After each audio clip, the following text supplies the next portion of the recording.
So hey guys, this is Anurag Vashne and you're watching It's Teacher YouTube channel. So without wasting our valuable time, let's start this video. So guys, आज की इस video में बात करेंगे प्रश्न संख्या 6 के ऊपर। इससे पहले वाले जो भी प्रश्न थे उसको हमने लास्ट लेक्चर में अटेंड कर रखा है। सो चलिए इस वीडियो को स्टार्ट करते हैं। तो यहाँ पे हमें एक समुच्चय दे रखा है, हम उसे ए से रिप्रेजेंट करेंगे। माना समुच्चय ए है जिसमें संख्या है 1, 2 और 3।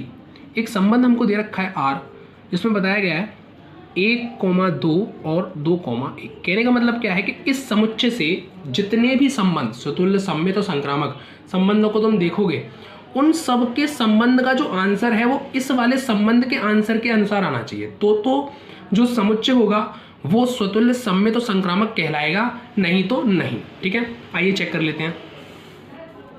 तो सबसे पहले जो है स्वतुल्य, ठीक है, स्वतुल्य। तो स्वतुल्य में क्या होगा, इसमें से किन्हीं एक अवयव को हम ले लेंगे, एक, लेट सपोज एक हमने लिया, उसी को रिपीट कर लेंगे, उसी की पुनरावृत्ति कर लेंगे। अब चूंकि 1,1 जो है वो बिलोंग करता है समुच्चय नंबर 1 से, समुच्चय ए से, तो क्या ये जो 1,1 है ये संबंध आर से संबंध दिखाएगा? जी नहीं। क्यों? देखो 1,1 इस पूरे समुच्चय में कहीं नहीं है। अगर होता तो हम बोलते कि ये आर समुच्चय से आर संबंध से संबंध दिखाता है। तो हम लिख देंगे नीचे कि यह स्वतुल्य संबंध नहीं है, स्वतुल्य संबंध नहीं है। ठीक है, अब चलते हैं सममित की ओर। सममित, ठीक है। अब सममित में यहां से हम क्या करेंगे, किन्हीं दो अवयवों को ले लेंगे। ठीक है, अब सममित को ले लेते हैं। मान के चलते हैं हम यहां से 1,2, इन दोनों को ले लेते हैं। अब चूंकि 1,2 जो है वो समुच्चय ए से बिलोंग कर रहा है, समुच्चय ए का अवयव है, तो क्या 1,2 जो है वो संबंध आर से परिभाषित होगा या नहीं? देखो 1,2 जो है वो इस संबंध में दे रखा है 1,2। इसका मतलब क्या है कि ये इस संबंध को दिखा रहा है, पहली कंडीशन को दिखा रहा है। दूसरी कंडीशन को भी चेक करेंगे। तो सममित में हम क्या करते थे कि जो दो अवयव हमें, दो एलिमेंट जो हमें दे रखे होते थे उनको ऐसे रखते थे, फिर उसका उसे इस तरीके से पलट लेते थे, यानी इसको इधर कर लेते थे। 2,1 व, ठीक है। अब 2,1 जो है वो समुच्चय ए से बिलोंग करते हैं। तो देखते हैं क्या 2,1 जो है क्या संबंध आर से संबंध दिखाते हैं? 2,1 भी इस आर संबंध में दे रखा है। इसका मतलब ये दोनों कंडीशन को फॉलो कर रहा है सममित के लिए। इसका अर्थ हो गया कि ये जो संबंध है वो सममित संबंध कहलाएगा। तो हम लिख देंगे यह सममित संबंध कहलाता है। ठीक है, अब हम आते हैं संक्रामक के ऊपर। संक्रामक, ठीक है। तो संक्रामक में क्या करते हैं हम, किन्हीं भी 3 अवयवों को ले लेते हैं। अब चूंकि इसमें 1, 2, 3 ही दे रखा है तो उन्हीं को हम यहाँ पे ले लेते हैं। तो 1,2,3। तो सबसे पहले देखते हैं 1,2, ये समुच्चय ए के अवयव हैं, लेकिन क्या 1,2 संबंध आर को परिभाषित कर रहा है? बिल्कुल कर रहा है, क्योंकि संबंध आर में आप देख रहे हो 1,2 दे रखा है। इसका अर्थ हो गया ये जो है वो संक्रामक की जो कंडीशन है उसको फॉलो कर रहा है, पहली कंडीशन को। अब दूसरे में क्या लेंगे, 2,3। पहले ये दोनों अवयव लिए, उसके ये दोनों अवयव लेंगे। 2,3 ए से बिलोंग कर रहा है, लेकिन क्या संबंध से बिलोंग कर रहा है? नहीं, क्योंकि संबंध में कहीं भी 2,3 दे नहीं रखा है। इसका मतलब ये यहाँ किसी संबंध को परिभाषित नहीं कर रहा है। अब तीसरी केस को देख लेते। तीसरे केस में क्या करते हैं, पहले वाला और लास्ट वाला 1,3, ये समुच्चय ए से बिलोंग कर रहा है। अब देखते हैं कि 1,3 जो है क्या संबंध आर से संबंध स्थापित करता है या नहीं करता? तो देखो इस ऊपर वाले संबंध में कहीं पे भी 1,3 नहीं दिखाया गया है। इसका मतलब क्या है, ये भी संबंध से परिभाषित नहीं होगा। तो हम यहाँ लिख देंगे कि यह एक संक्रामक संबंध नहीं है, यह एक संक्रामक संबंध नहीं है। ठीक है, समझ में आती है बात? अच्छा, तो क्वेश्चन में हमसे ऊपर क्या बोला गया था, जरा उसको दोबारा पढ़ते हैं कि सिद्ध कीजिए कि समुच्चय ये और संबंध ये में जो प्रदत्त संबंध आर है वो सममित तो है, लेकिन किंतु स्वतुल्य और संक्रामक नहीं है। और वही चीज यहाँ हो गई कि सममित तो ये हमारा हो गया, सममित कंडीशन को तो फॉलो कर दिया, लेकिन ना तो ये स्वतुल्य रहा और ना ही संक्रामक रहा। हम नीचे लिख देंगे इति सिद्धम। इस तरीके से आपका जो ये क्वेश्चन नंबर 6 था वो सॉल्व हो जाता है। तो अब चलते हैं अपने क्वेश्चन नंबर 7 की ओर। सो गाइस ये हमारा क्वेश्चन नंबर 7 जो हमसे बोलता है कि सिद्ध कीजिए किसी कॉलेज के पुस्तकालय में कोई एक लाइब्रेरी है, उसमें जितनी भी पुस्तकें हैं समस्त पुस्तकों के समुच्चय ए, उसको एक समुच्चय ए से परिभाषित कर दिया गया है। उसमें दिखाया गया है कि एक संबंध आर है जो कि एक्स कोमा वाई, यहाँ एक्स और वाई क्या है, दो किताबें हैं, तो एक्स तथा वाई में पेजों की संख्या समान है, द्वारा प्रदत्त संबंध आर एक तुल्यता संबंध है। अब देखो तुल्यता संबंध के लिए क्या केस होता है, वो आपका स्वतुल्य भी होना चाहिए, सम्मित भी होना चाहिए और संक्रामक भी होना चाहिए। जब वो तीनों कंडीशन को फॉलो कर देता है, यानी कि आप जैसे बोल सकते हो कि वो संबंध जो है इस समुच्चय के लिए स्वतुल्य भी है, सम्मित भी है और संक्रामक भी है, तब तुम कहते हो कि ये एक तुल्यता संबंध है। तो चलिए इसको सिद्ध करके दिखाते हैं। हल, ठीक है। अच्छा, तो यहाँ एक समुच्चय ए दे रखा है। अब ए में मान के चलो, देखो एक्स वाई जेड जितनी भी पुस्तक हैं वो हो सकती हैं, ठीक है। अच्छा, अब समुच्चय ये हो गया ए। अब यहाँ पे हमारे पास एक संबंध दे रखा है जहाँ बोला गया है कि एक्स कोमा वाई में एक्स व वाई के पेज या के पेजों की संख्या समान है, ठीक है, इस तरीके से। ओके, अच्छा अब हम देख लेते हैं स्वतुल्य के लिए क्या आंसर हमारा निकलता है। तो स्वतुल्य में क्या होता है, हम लोग जानते हैं कि किन्हीं भी दो अवयवों को हम यहाँ से लेते हैं। लेट सपोज मैं एक्स लेता हूँ और एक्स को दोबारा यहाँ रिपीट कर दूंगा, उसकी पुनरावृत्ति कर दूंगा। अब एक्स कोमा एक्स जो है वो ए से बिलोंग करेगा, ये जो समुच्चय है उससे बिलोंग करेगा हमारा। लेकिन क्या एक्स कोमा एक्स संबंध से बिलोंग करेगा? देखो भाई, एक्स एक किताब है, वही किताब दोबारा यहाँ रख दी, तो जितने पेज इसमें है उतने पेज इसको इसमें होंगे, क्योंकि दोनों किताबें क्या है, समान है। इसका मतलब क्या है, ये एक स्वतुल्य संबंध कहलाएगा। तो यह स्वतुल्य संबंध है, ठीक है। अब आ जाते सम्मित के लिए। अच्छा, अब सम्मित में क्या होता है, यहां से किन्हीं भी दो अवयवों को हम ले लेते हैं। मान के चलिए एक्स कोमा वाई ले लिया जो कि ए से बिलोंग करता है, तो क्या एक्स कोमा वाई संबंध आर से बिलोंग कर पाएगा? देखो क्वेश्चन में पहले ही बोला है, जो संबंध हमको दे रखा है कि एक्स और वाई के पेजों की संख्या समान है, यानी कि यहाँ पे समान है तो यहाँ पे भी होगी, यानी कि ये भी संबंध को फॉलो करेगा। अब हम इन दोनों को अपोजिट करके देखेंगे। वाई कोमा एक्स जो है वो ए समुच्चय से बिलोंग कर रहा है, तो क्या वाई कोमा एक्स जो है वो संबंध आर से संबंध दिखाएगा? देखो एक किताब ये है, एक किताब ये है, इन दोनों की जो पेजों की संख्या है वो समान है। मान के चलो ये किताब हो गई, एक ये हो गई, दोनों के पेज समान है। अगर मैं इन दोनों किताबों को ऐसे रख दूँ, यानी इधर वाली जो किताब है उसे इधर रख दूँ, इधर वाली किताब जो उसे इधर रख दूँ, तो क्या पेजों में अंतर आ जाएगा? नहीं, पेज समान रहेंगे। इसका मतलब ये भी संबंध को सत्यापित करेगा। तो मैं लिखेंगे कि यह सम्मित संबंध है, सममित संबंध है, ठीक है। अब मैं आते संक्रामक के ऊपर। संक्रामक, तो संक्रामक के लिए हम यहाँ से किन्हीं भी तीन अवयवों को उठा लेते हैं। Let's suppose x y z, इन तीनों को ले लेते हैं। अब पहले केस में देखते हैं कि एक्स कोमा वाई जो कि ए से बिलोंग करती है, ए के अवयव हैं, क्या संबंध आर से भी संबंध दिखाती है? जी हाँ, क्योंकि यहाँ ऊपर ही हमको दिखा रखा है संबंध में कि एक्स और वाई के पेजों की संख्या समान है, ठीक है, तो ये संबंध दिखाएगा। अब आ जाते हैं वाई कोमा जेड पे। तो क्या वाई कोमा जेड जो है वो संबंध आर से संबंध दिखाएगी? जी हाँ, संबंध आर से संबंध जरूर दिखाएगी, क्योंकि इसके पेजों की संख्या समान है, इसके पेजों की संख्या समान है, तो इसके पेजों की संख्या समान होगी। अब देख लेते हैं एक्स कोमा जेड, ये जो समुच्चय ए से बिलोंग करता है, क्या ये भी संबंध आर से परिभाषित होता है? देखो पहले ये दोनों ले लिए, उसके बाद ये दोनों ले लिए, उसके बाद ये लिया और ये लिया। तो देखो जहाँ एक्स और वाई दोनों के पेज समान थे, वाई जेड के पेज समान थे, तो एक्स और जेड के पेज जो है समान नहीं होंगे? बिल्कुल होंगे। तो मैं लिख देंगे अतः यह जो है वह एक संक्रामक संबंध कहलाएगा। तो यह संक्रामक संबंध है, ठीक है, इस तरीके से। तो हम ये कह सकते हैं कि हमारा जो क्वेश्चन था वो एक तुल्यता संबंध है। क्यों? क्योंकि यहाँ पे स्वतुल्य भी है ये संबंध, सम्मित भी है और संक्रामक भी है। तो मैं लिखेंगे कि अतः दिया गया समुच्चय ए संबंध आर से या आर के लिए तुल्यता संबंध है, तुल्यता संबंध है, ठीक है, समझ में आई बात? तो ये होता है हमारा क्वेश्चन नंबर 7 कंप्लीट। अब चलिए, अब हम चलते हैं क्वेश्चन नंबर 8 की ओर। सो गाइस ये हमारा नेक्स्ट क्वेश्चन नंबर 8। तो क्वेश्चन हमसे बोलता है कि सिद्ध कीजिए कि A एक समुच्चय है जिसमें 1 से लेकर 5 तक संख्याएं हैं, उसमें R एक संबंध दे रखा है जहां दिखाया गया है कि A माइनस बी का जो मॉड है, यानी A माइनस बी का जो मापांक आएगा वो सम होना चाहिए, ठीक है, द्वारा प्रदत्त संबंध एक तुल्यता संबंध है। हमको ये प्रूफ करना है क्या ये तुल्यता संबंध है, ये हमको प्रूफ करके दिखा देना। तुल्यता संबंध में क्या होता है कि स्वतुल्य भी है, सम्मित भी है और संक्रामक भी है, तब हम बोलते हैं कि वो संबंध हमारा तुल्यता संबंध है। आगे क्या बोला है कि प्रमाणित कीजिए, ये चीज़ प्रूफ करनी है कि 1, 3, 5 का एक समुच्चय बना लिया हमने अलग से कि सभी अवयव एक दूसरे संबंधित है, कि वो आपस में संबंधित है।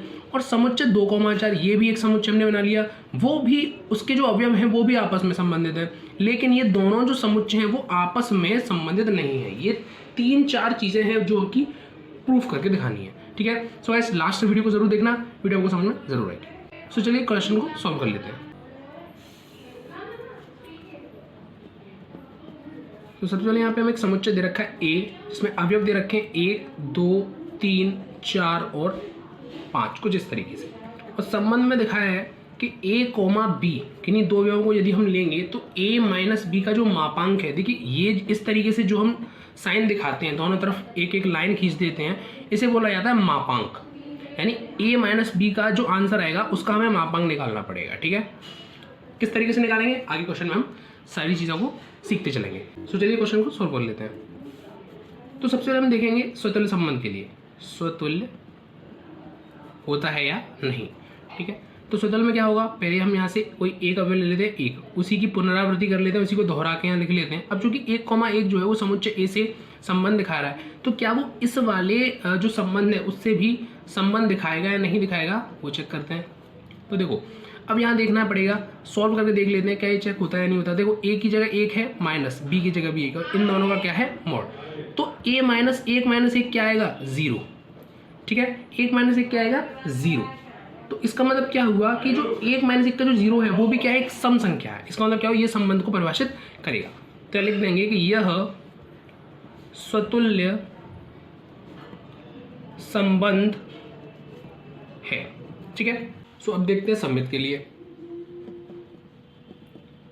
सम्मित, ठीक है। सम्मित में क्या होता था, सम्मित में कोई भी दो अवयव लेने होते थे और उन दोनों अवयवों को रख के चेक करते थे और उन दोनों अवयवों को फिर उलट कर इधर उधर करके फिर चेक करते थे। मान के चलो मैं 1, 3 अवयव ले लेता हूँ, तो 1, 3 बिलोंग करेगा समुच्चय A से, ठीक है। अब क्या ये संबंध R से बिलोंग कर पाएगा नहीं कर पाएगा वो देखते हैं। तो देखो हमारा जो संबंध R हमको दे रखा है वो बता रहा है कि A माइनस बी का जो मापांक आएगा ना वो एक सम संख्या आनी चाहिए, सम, ठीक है। तो अब जैसे A की जगह 1 है, B की जगह 3 है, तो A की जगह 1 रखो, B की जगह 3 रखो, मापांक तो 1 माइनस 3 क्या हुआ माइनस के 2। लेकिन ये चीज़ मैंने तुम्हें बताई है कि जब मापांक में कोई संख्या होती है, जैसे इन दोनों लाइंस के बीच में कोई नंबर होता है, अगर वो पॉजिटिव है यानी धनात्मक है, चाहे वो ऋणात्मक है चाहे नेगेटिव है, उस कंडीशन में मापांक हटाने के बाद जो वैल्यू आएगी ना वो हमेशा पॉजिटिव आती है, पॉजिटिव। यानी अगर यहाँ पे -2 लिखा हुआ है इसका मतलब अब यहाँ पे 2 आएगा, ठीक है 2। तो 2 कैसे संख्या सम संख्या, इसका मतलब क्या हुआ ये पहली कंडीशन को तो फॉलो कर रहा है, यानी सम्मित का जो पहला केस होता है, पहला जो रूल होता है उसे फॉलो कर रहा है। अब हम देखेंगे 3,1 करके। तो देखो 3,1 समुच्चय A से बिलोंग कर रहा है, फिर 3,1 जो है क्या संबंध R से बिलोंग कर रहा है, बिल्कुल करेगा, क्योंकि देखो A की जगह 3 रखोगे, B की जगह 1 रखोगे, इसका मापांक निकालोगे, 3 में से क्या 2 का मापांक। तो एक चीज बताओ 2 तो खुद ही पॉजिटिव है, तो 2 मापांक क्या है, मापांक, अब चलो मैं तुम्हें थोड़ा बेसिक रूल में समझा देता हूँ एक लाइन में। मापांक जैसे इस तरीके से जो मापांक है, मापांक का अर्थ होता है किसी भी संख्या को, चाहे वो धनात्मक है चाहे वो ऋणात्मक है, उसको धनात्मक संख्या में परिवर्तित करना, समझे, ये होता है मापांक का अर्थ। अब चूंकि यहाँ पे धनात्मक संख्या है तो मापांक का काम है धनात्मक करना। अब चूंकि संख्या तो पहले से धनात्मक है, इसका अर्थ हो गया इसका जो आंसर आएगा वो 2 आएगा।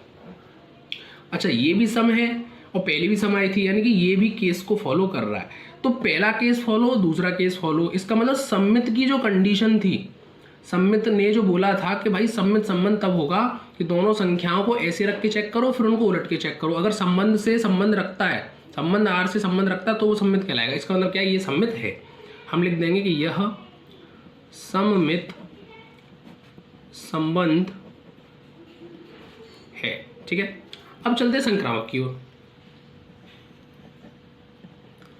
संक्रामक, ठीक है, अब संक्रामक में क्या होगा, अब हम यहाँ से क्या करेंगे, कोई भी तीन संख्याएं होंगी उनको हम ले लेंगे। लेट सपोज हम यहाँ से लेते हैं 1, 3 और 5। ठीक है, 1, 3, 5 ले लिया। अब 1,3 के लिए चेक करते हैं। 1,3 जो है वो ए से बिलोंग कर रहा है, तो क्या 1,3 जो है वो संबंध आर से बिलोंग करेगा। देखो सममित वाले केस में हमने 1,3 चेक किया था, वो संबंध आर से परिभाषित था, इसका अर्थ है ये केस फॉलो होगा। दूसरी केस क्या होगा, इन दोनों अवयवों को लेंगे। पहले हमने ये दोनों अवयव लिए थे, उसके बाद ये दोनों अवयव लेंगे, तो 3,5। ठीक है, अब 3,5 जो है वो संबंध आर से परिभाषित होगा। एक बात हो, 5 में से 3 को घटाओगे तो 2 आएगा। भाई a माइनस बी तो है, तो b क्या है, बाद वाला, a क्या है, पहले वाला, तो बाद वाले में से पहले वाले घटाओगे तो क्या आएगा, यहाँ 2 आएगा। और 2 के बाहर तुम क्या करोगे, 2 के बाहर इस तरीके से मापांक लगा दोगे, तो उसके बराबर क्या आएगा आंसर 2। और 2 के संख्या सम संख्या, यानी ये भी संबंध परिभाषित होगा। अब तीसरा जो केस होगा, पहले वाला और लास्ट वाला, ये दो अभी हम ले लेंगे, तो 1,5। ठीक है, अब 1,5 जो है वो समुच्चय ए से बिलोंग कर रहा है। अब 1,5 जो समुच्चय ए से बिलोंग कर रहा है, क्या ये संबंध आर से बिलोंग कर पाएगा, ये भी चेक करेंगे अपन। तो इस कंडीशन में क्या होगा, बी क्या है 5, ए क्या है 1, तो 5 में से 1 घटाओगे, उसका मापांक निकालोगे तो 4 का मापांक, और 4 पहले से ही पॉजिटिव, इसका मतलब आंसर क्या आएगा 4। आंसर क्या आएगा 4 आएगा। ठीक है, इसका मतलब क्या होगा, ये केस भी फॉलो हो गया। तो संक्रामक की कंडीशन होती थी कि अगर ये तीनों केस फॉलो होते हैं उस तब हम बोलते थे कि ये जो अभी हमारा संक्रामक संबंध होता है। अब हम नीचे एक लाइन में लिख देंगे कि यह संक्रामक संबंध है। ठीक है, संक्रामक संबंध है। तो अब चलते हैं क्वेश्चन के नेक्स्ट पार्ट की ओर। तो अभी हमने देखा कि हमारा जो क्वेश्चन नंबर 8 था उसमें जो तीनों केस थे स्वतुल्य, सममित और संक्रामक के लिए, वो तीनों ही फॉलो किए गए। यानी कि जो समुच्चय ए था उसने तीनों की कंडीशन को फॉलो कर दिया। तो जिस क्वेश्चन में स्वतुल्य, सममित और संक्रामक ये तीनों संबंध स्थापित होते हैं, ठीक है, ये तीनों संबंध जहां स्थापित हो जाते हैं वहां हम बोल देते हैं कि ये जो हमारा संबंध है वो कैसा है, तुल्यता संबंध।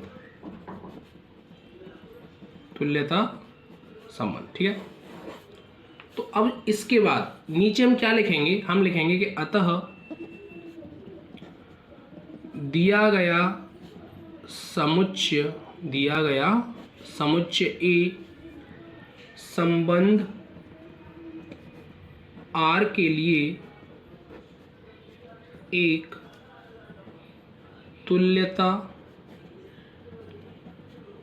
संबंध है। ठीक है, समझ में आती है। ये चीज़ नहीं लिखनी जहां अभी हमने लिखा था यह संक्रामक संबंध है, उसके बाद आपको ये नीचे वाली लाइन लिख देनी है, फाइनल लाइन, आपका आंसर हो जाएगा। ये चीज़ बस समझाने के लिए आपको लिखी थी मैंने।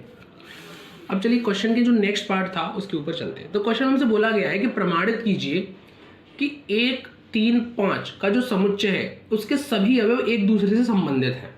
सही है, तो अब हम यहाँ से स्टार्ट करते हैं अपना नेक्स्ट पार्ट। तो देखो हमें एक समुच्चय दे रखा है 1, 3, 5, और हमें ये दिखाना है क्या ये जो समुच्चय के अवयव हैं वो एक दूसरे से संबंधित है या नहीं। ठीक है, तो देखो यहाँ ये तीनों अवयव एक दूसरे से संबंधित है या नहीं, तो किस संबंध के आधार पर मानोगे, वो हम उसी संबंध के आधार पर मानेंगे जो हमें पहले क्वेश्चन में ऊपर की ओर दे रखा है। यानी कि R is equals to a, b slash a minus B का मॉड सम है, इसके ऊपर मानेंगे। तो इसी से अवयव उठाएंगे और चेक कर लेंगे। सही है, अच्छा तो देखो अब एग्जाम्पल के लिए समझते हैं। यहाँ ना हमें स्वतुल्य निकालना है, ना सममित निकालना, ना संक्रामक निकालना, कुछ नहीं निकालना। यहाँ हमें करना क्या है, हमें बस इन तीनों अवयवों को बारी बारी से यहाँ रखना है और ये देखना कि सारे अवयवों का जो आंसर आ रहा है वो सम आ रहा है या नहीं आ रहा, इस वाले संबंध में रखकर। तो हम बोल देंगे कि ये जो संबंध है वो हमारा, हम ये बोल देंगे कि समुच्चय के जो अवयव हैं वो एक दूसरे से संबंधित हैं। चलो चेक करते हैं। अब जैसे मैं पहले वाले दो अवयव ले लेता हूँ, तो 1 - 3 का मैं मापांक निकालूंगा तो 2 आएगा। क्यों, क्योंकि तो 1 में से 3 जाएगा, माइनस का 2। चलो और समझा देता हूँ अच्छे से, माइनस का 2, ठीक है, और ब्रीफ में डीपली समझा देता हूँ आपको। तो माइनस के 2 आएगा। अब माइनस के 2 का आगे मोड लगा हुआ है, इसका मतलब आंसर कितना आएगा 2। सही है। अच्छा, उसके बाद 3,5 देख लेते हैं। तो 3,5 का मतलब क्या हो जाएगा, 3 माइनस 5, इस तरीके से। जब इसको निकालोगे तो -2 का मोड, ये भी क्या आएगा 2। अच्छा, 1,5 ले लो, तो 1 माइनस 5 क्या आएगा 4, कैसा माइनस का। अब अच्छा मोड लग रहा तो क्या आएगा 4, समझ गए इस तरीके। अच्छा, इसका अपोजिट भी कर सकते हो, जैसे कि अगर मैं 1 माइनस 3 के 3 माइनस 1 लिखूंगा तो 2 आ जाएगा, 5 माइनस 3 लूंगा तो भी 2 आएगा, और 5 में से 4 लूंगा तो 5 में से 1 जाएगा तो 4 आएगा। तो जो भी संख्या आ रही है वो सम आ रही है, ठीक है। इसका मतलब क्या होगा कि मैं नीचे लिख दूंगा कि अतः समुच्चय 1, 3, 5 के सभी अवयव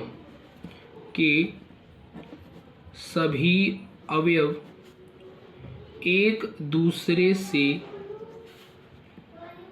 दूसरे से संबंधित हैं, सही है, इस तरीके से। अच्छा, अब जो तीसरा वाला जो केस दिया था इसने, वहां बोला था कि जो समुच्चय 2,4 है ये प्रूफ करोगे ये आपस में एक दूसरे, ये जो अवयव है वो आपस में एक दूसरे से संबंधित हैं या नहीं। तो देखो संबंध यहाँ पे भी क्या लेंगे, a, b slash a minus B का मोड सम है, इस तरीके से। तो देखो 2 माइनस 4 अगर मैं करता हूँ तो क्या आएगा -2, उसका मोड कर दूंगा तो क्या आएगा 2, वही आंसर आ रहा है। अगर इन दोनों को अदल बदल कर दे दूँ, इसे 4 माइनस 2 कर दूँ, अदल बदल क्यों रहा हूँ, सम्मित की वजह से नहीं अदल रहा मैं, सम्मित की वजह से ऐसा नहीं कि इधर उधर कर रहा हूँ, मैं इसलिए कर रहा हूँ कि इसमें 2,4 जो है उसको मैं 4,2 भी तो लिख सकता हूँ, कोई क्या प्रॉब्लम है भाई। ये तो हो गया बड़ा समुच्चय, अगर इसको मैं छोटे समुच्चय में डिवाइड करूँ, जैसे ये वाला था, थोड़ा समझाता हूँ, इसको मैं डिवाइड करता तो 1,3, 3,5, ठीक है, 1,5, और कैसे कर सकता था, मैं कर सकता 3,1, इनको अपोजिट कर देता, ठीक है, और 5,3 कर देता, और जैसे दोबारा 5,1 कर देता, इस तरीके से, ठीक है। उसी तरह से ये जो 2,4 है इसको मैं कैसे लिख सकता हूँ, 2,4 लिख सकता हूँ और 4,2 लिख सकता हूँ। तो अगर मैं 4,2 भी यहाँ लिखूंगा तब भी ये 2 आएगा, 2 का मोड करोगे तो भी 2 आएगा। इसका मतलब क्या है कि ये जो केस है उसके बाद में जो मिलके आ रहा है, सम संख्या मिलके आ रही है दोनों। जब मैंने इसी समुच्चय के अवयवों को आपस में घटाया इस संबंध के अनुसार, तो मुझे जो संख्या मिली वो सम आ रही है। इसका मतलब क्या है कि इस समुच्चय के जो अवयव हैं वो भी आपस में संबंधित हैं। तो मैं जो लाइन यहाँ लिखी थी वही यहाँ लिख दूंगा कि अतः समुच्चय, सॉरी ये नहीं, समुच्चय 2,4 के सभी अवयव, सॉरी आपको दिखाई नहीं दे रहा होगा, ठीक है, कि सभी अवयव एक दूसरे से संबंधित हैं, ठीक है। अच्छा, अब जो फाइनल केस दे रखा है, फाइनली जो हमसे पूछा गया है वो ये पूछा गया है कि ये जो दोनों केस थे अभी जो हमने सॉल्व किए, जहां पे समुच्चय 1,3,5 है और दूसरा समुच्चय 2,4, तो क्या इन दोनों के जो अवयव हैं, इन दोनों समुच्चय में जो अवयव हैं, क्या वो आपस में एक दूसरे के अवयव से कनेक्ट है या नहीं कनेक्ट, एक दूसरे संबंधित है या नहीं है। कहने का मतलब कि 1,3,5 का कोई भी अवयव है वो 2,4 के किसी भी अवयव से संबंधित है या नहीं, ये पूछ रहा है, समझ रहे हो ना। तो देखो अब इसको हम कैसे सॉल्व करेंगे, जरा एक चीज गौर से देख लो।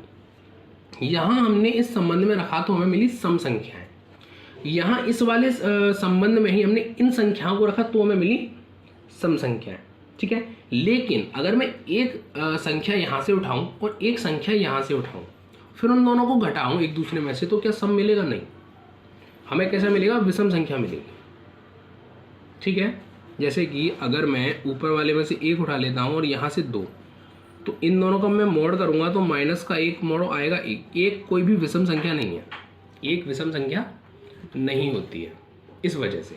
तो ये जो सारी संख्या होंगी ना वो एक दूसरे संबंधित नहीं होंगी, समझ रहे हो, समझो ना, समझ रहे हो। यही चीज़ होती है इस क्वेश्चन को सॉल्व करने की, केवल आपको लॉजिक पकड़ना होता है, किस तरीके से सॉल्व करना है।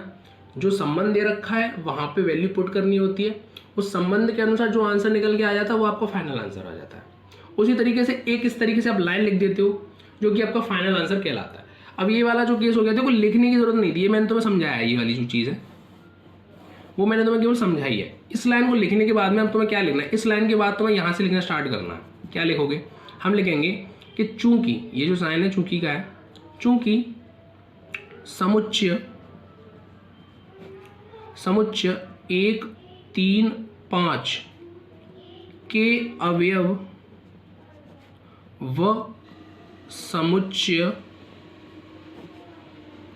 2,4 के अवयव को यदि संबंध R के अनुसार एक साथ सॉल्व किया जाए, एक साथ हल किया जाए तो